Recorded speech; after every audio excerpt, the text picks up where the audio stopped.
అస్సలాముఅలైకుం వరహమతుల్లాహి వబర్కాతు. సూరే ఆలే ఇమ్రాన్ ఆయత్ నెంబర్ 141 నుండి 150. ఔజుబిల్లాహి మినష్ షైతానిర్ రజీం. బిస్మిల్లాహిర్ రహమానిర్ రహీం. ఆయత్ నెంబర్ 141.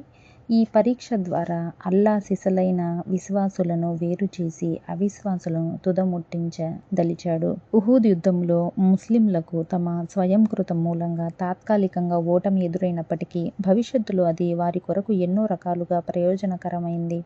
వాటిని అల్లా ఈ వాక్యాలు వివరిస్తున్నాడు. 1. ఈ యుద్ధం ద్వారా అల్లా విశ్వాసులను బహిరంగ పరచదలిచాడు. కష్టకాలంలో కదలని కొండల స్థిరత్వాన్ని ప్రదర్శించే వారెవరో అల్లా చూడదలిచాడు. అలాంటి సహనామూర్తులంతా నికార్సైన విశ్వాసులు అన్నమాట. 2. దేవుడు తన ప్రియదాసుల్లో కొందరిని అమరవీరు షహీద్ల శ్రేణిలో నిలబెట్టదలిచాడు. 3. విశ్వాసులను వారి తప్పుల నుంచి పరిశుద్ధుల్ని చేయదలిచాడు.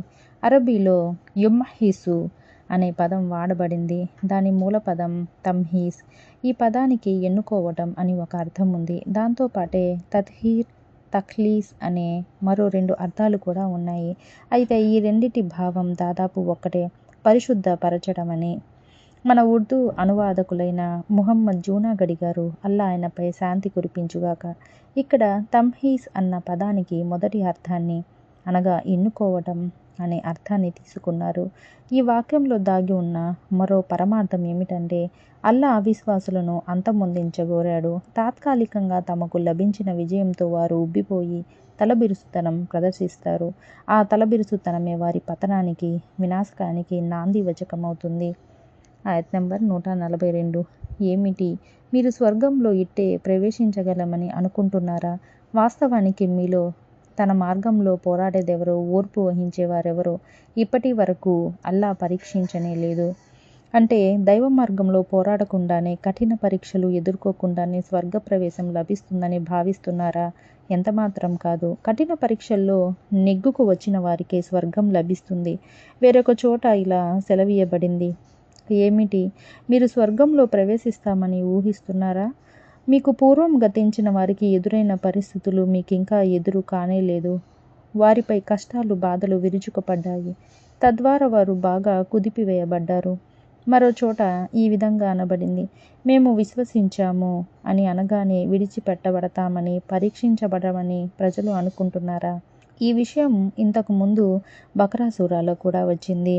సందర్భోచితంగా ఇక్కడ కూడా ప్రస్తావనకు వచ్చింది. స్వర్గ ప్రవేశం కోసం మీలోని మేలిమి బంగారాన్ని వేరు చేయాలి.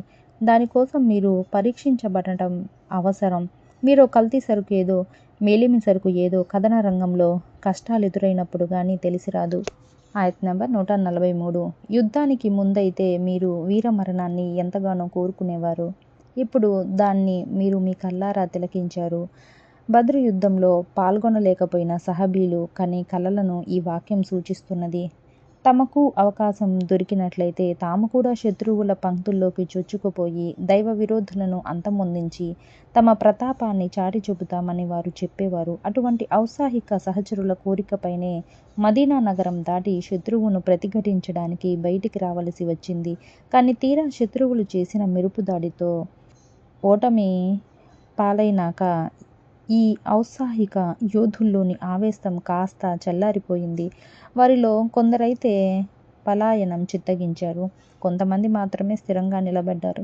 వివరాలు మున్ముందు రాబోతున్నాయి. అందుకే హదీసులో సెలవీయబడింది, మీరు శత్రువుతో ముఖాముఖి అవ్వాలని కోరుకోకండి. సదా యోగక్షేమాల కోసమే దైవాన్ని ప్రార్థించండి. ఒకవేళ శత్రువును ప్రతిఘటించక తప్పని పరిస్థితే గనక ఏర్పడితే అప్పుడు మొక్కవోని సాహసాన్ని, స్థైర్యాన్ని కనబరచండి. ఖడ్గాల నీడలోనే స్వర్గం ఉందన్న విషయాన్ని విస్మరించకండి. అంటే ఖడ్గాల ఘలిపింపుల్లోని మెరుపును, ఈటెల్లోని వేడిని, వాడిని, బాణాలు సృష్టించిన హోరును, యుద్ధ కాముకుల పోరాట మహిమను, వీటన్నింటిలోనూ తొణకిసలాడే మృత్యువును మీరు మీ చర్మ చక్షువులతో తదేకంగా వీక్షించారుగా. రఅయ్తుమ్ మరియు తన్జురూన్ రెండూ ఒకే అర్థం కలిగిన పదాలు. చూడటం అని వాటికి అర్థం. మాటలో చేవ తీసుకురావటం కోసం ఈ పర్యాయ పదాలను ఉపయోగించడం జరిగింది. ఆయత్ నెంబర్ 144. ముహమ్మద్ సల్లల్లాహు అలైహి వసల్లం ఒక ప్రవక్త మాత్రమే. ఈయనకు పూర్వం కూడా చాలామంది ప్రవక్తలు గతించారు. ఒకవేళ ఈయన చనిపోతే లేక చంపబడితే మీరు ఇస్లాం నుంచి వెనుతిరిగిపోతారా? వెనుతిరిగిపోయేవాడు అల్లాకు ఏమాత్రం హాని కలిగించలేడు. కృతజ్ఞతలు తెలిపే వారికి అల్లా త్వరలోనే మంచి ప్రతిఫలం వసగుతాడు. ముహమ్మద్ సల్లల్లాహు అలైహి వసల్లం ఒక దైవ ప్రవక్తయే. అంటే దైవదౌత్యం మూలంగా ఆయనకు ఈ లోకంలో విశిష్టత ప్రాప్తించింది. అంత మాత్రాన ఆయన మానవ సహజమైన విషయాలకు అతీతులు కారు. దైవిక గుణాలు కలిగి ఉన్న వ్యక్తి కూడా కారు. కనుక ఆయన మరణం కూడా ఏనాటికైనా అసంభవమైన విషయమేమీ కాదు. ఉహుద్ పోరాటంలో ముస్లింలకు ఎదురైన ఓటమి మరో ముఖ్య కారణం. మహాప్రవక్త సల్లల్లాహు అలైహి వసల్లం అంతమొందించబడ్డారన్న వదంతిని అవిశ్వాసులు వ్యాపింపజేయటమే. ఈ వదంతి ముస్లింలలో వ్యాపించడంతో వారి ఆత్మవిశ్వాసం సన్నగిల్లింది. తమ మధ్య దైవ ప్రవక్త సల్లల్లాహు అలైహి వసల్లం లేనప్పుడు తాము ఇంకెవరి కోసం పోరాడాలి అన్న నిరాశతో వారు వెనుకంజ వేశారు. వారి ఈ ధోరణిని విమర్శిస్తూ ఈ ఆయతు అవతరించింది. అందులో ఏమనబడిందంటే, అవిశ్వాసుల చేతిలో ప్రవక్త హతమార్చబడటం లేదా ప్రవక్తకు మరణం సంభవించటం ఇదేమీ కొత్త విషయం కాదు. వెనుకటి ప్రవక్తలు కూడా గతించారు. వారిలో కూడా కొందరు తమ జాతుల వారి చేత వధించబడ్డారు. ఒకవేళ మీ మధ్యన ఉన్న ప్రవక్తకు కూడా ఇలాంటి పరిస్థితి ఎదురవుతే మీరు ఇస్లాం ధర్మం నుంచి మరలిపోతారా? గుర్తుంచుకోండి, ఈ విధంగా వెన్ను చూపినవాడు అల్లాకు ఎలాంటి నష్టము కలిగించలేడు. అతడు తన స్వయానికే నష్టం చేకూర్చుకుంటాడు. 11వ ఏట దైవ ప్రవక్త సల్లల్లాహు అలైహి వసల్లం వాస్తవంగా మరణించినప్పుడు సర్వత్రా విషాద ఛాయలు ఆవరించాయి. ఉమర్ రజియల్లాహు అన్హు భావోద్రేకాలకు లోనయ్యారు. ఆవేశపూరితులై దైవ ప్రవక్త సల్లల్లాహు అలైహి వసల్లం వారి మరణ వార్తను ఖండించసాగారు. ఆ సమయంలో అబూబకర్ సిద్దిక్ రజియల్లాహు అన్హు ఎంతో విఘ్నతతో సమయస్ఫూర్తితో దైవ ప్రవక్త సల్లల్లాహు అలైహి వసల్లం వారి వేదిక ప్రక్కన నిలబడి ఈ ఆయతును పారాయణం చేశారు. అంతే, ఉమర్ రజియల్లాహు అన్హు గారి ఆవేశం ఒక్కసారిగా చల్లబడిపోయింది. అబూబకర్ రజియల్లాహు అన్హు గారు ఖురాన్ వాక్యం పఠిస్తుంటే అప్పుడప్పుడే అది అవతరిస్తుందా అనిపించింది. అదీకాక ఉమర్ రజియల్లాహు అన్హు ఎంత ఉద్రేకులైనప్పటికీ ఖురాన్ పఠించినప్పుడల్లా ఆయన దానికి చిత్తం అనేవారు.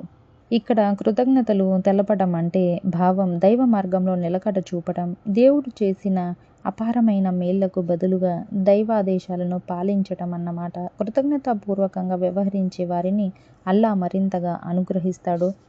ఆయత్ నెంబర్ 145. దైవాజ్ఞ కానంత వరకు ఏ ప్రాణి చావదు.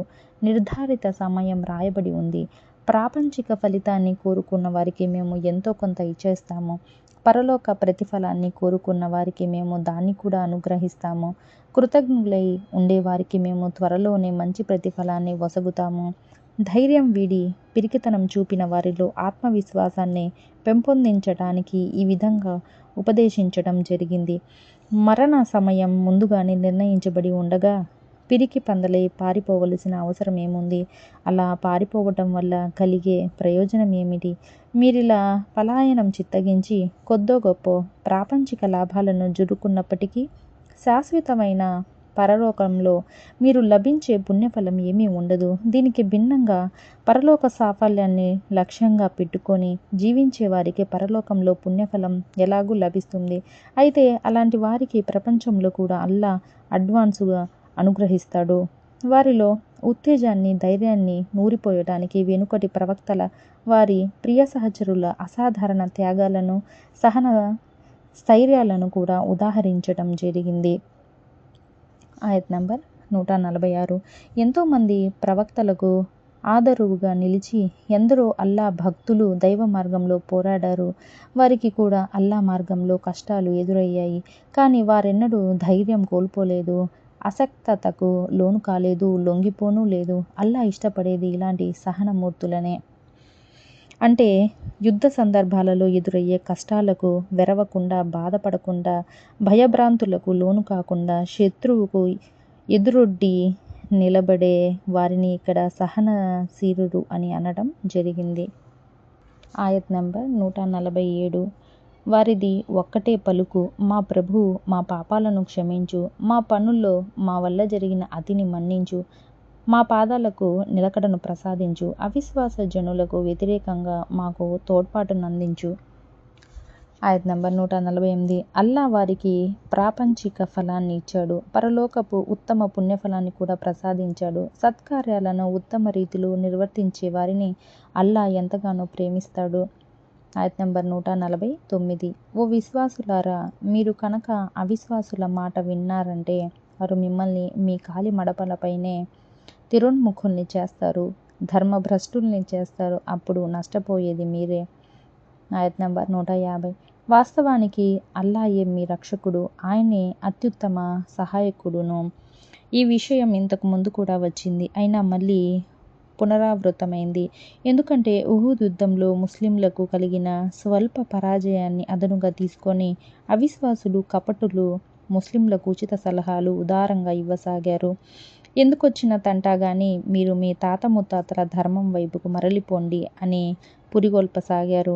ఇలాంటి పరిస్థితిలో ముస్లింలు కనుక వారి తప్పుడు సలహాలపై అమలు చేస్తూ నిజంగానే మరలిపోతే జీవితాలు దుర్భరమైపోతాయని, ఇహపరాలలో వినాశాన్ని చవిచూడవలసి వస్తుందని హెచ్చరించడం జరిగింది.